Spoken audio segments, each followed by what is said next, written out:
अरे गाँव टोला कटवा हिलौल गली गली, अरे की भइल बवाल बा बंगाल अगरा, कइले बा कमाल ओ हो, अरे कइले बा कमाल हमार लाल घाघरा। आ गई दवाई के दवाई, दवाई के दवाई, आ गई दवाई के दवाई हो। ए हीरो, मैं थूकता हूँ तेरी सूरत पे, थूक कर दिखाऊं?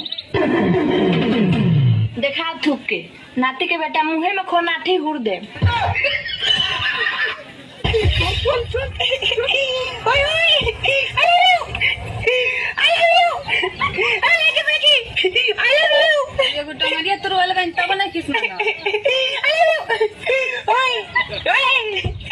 अभी हेदे को टगड़िया बा चल भाई।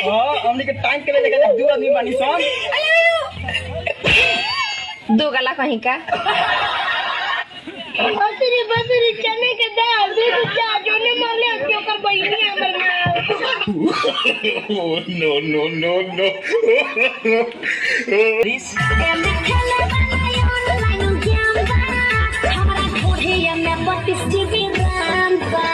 बाप रे बाप 32 GB।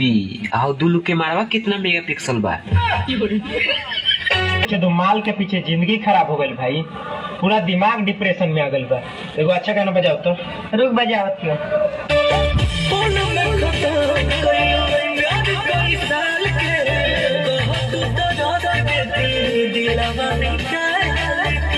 लौड़ा बजाइए बड़े भूसरी वाला, खाली गंदा गाना बजाओ थी, खाली गंदा।